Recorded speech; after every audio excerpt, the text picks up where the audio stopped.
All right, 8:23 now. Halloween, an exciting time for children and kids at heart. Most kids love the costumes, the trick-or-treating, the candy, and or the chaos of Halloween night. Yeah, the chaos, though, can be a bit of a problem for kids who are on the autism spectrum. It can be challenging because it might make them feel a little overwhelmed. Yeah, as parents, we don't want our kids to miss out on the fun and the treats at the occasion, so we wanted to get some ideas that every parent and caregiver can use during the Halloween season. We spoke to educator Donna Swanson from the Fresh Start School in Canton, and she says preparation and planning can go a long way to help you and your child enjoy the occasion.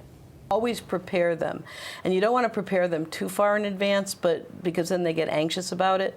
But you do, and you know your child, so you know what kind of gauge to have. But they need to know what to expect. They need to know what the meaning of Halloween is, and they don't always understand what trick or treat means.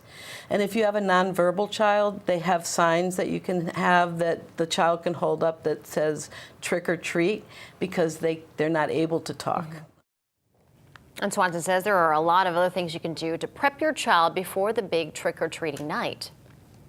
Practice wearing their costume so you feel comfortable in it. And if your child doesn't like a costume, don't make them wear it. Just talk to them about it, and maybe talking about it gradually, they'll get used to it and consider the costume. Maybe that they can do one that's made out of their regular clothes. Also, you can always add things like butterfly wings or a cape to those regular clothes to make them feel more comfortable. Practice going to a neighbor's house and ringing the doorbell and knocking on the door and getting candy. On Halloween night, take your child to a community event or neighborhood that they're already familiar with. And make sure you avoid homes with excessive decorations if your child is sensitive to loud noises and surprises.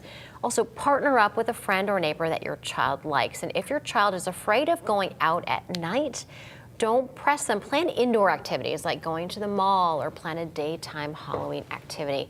Now, Swanson says the most important thing is to celebrate Halloween in a way that makes sense for your child. It's also important to realize that what you want for your child might not be what they want. A lot of times as parents, we have ideas of the way things should go.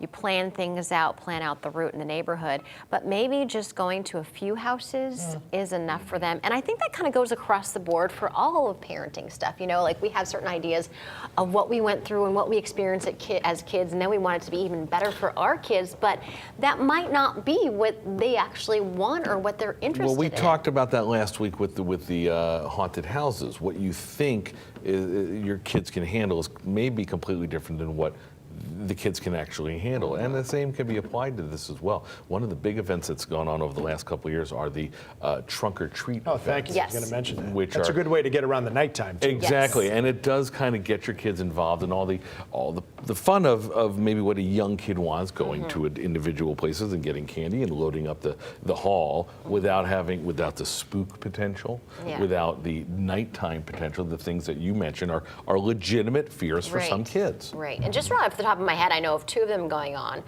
one at the Yard Goat Stadium and also in West Hartford at Blueback Square. So those are two trunk or treats that you want to put Absolutely, a lot of neighborhoods are doing them for exactly that reason. And also coming up at 9, we're talking some more about this with experts from the Autism Services and Resources Center in Connecticut. Also, what you can do as a thoughtful neighbor to be sensitive to children on the spectrum, because you don't want anyone's feelings to be hurt if they're not showing up at your door with what you think is a costume, or they're not saying trick or treat. There's a reason, there may be a reason behind that. So we're just talking about ways to be sensitive all around. That's right.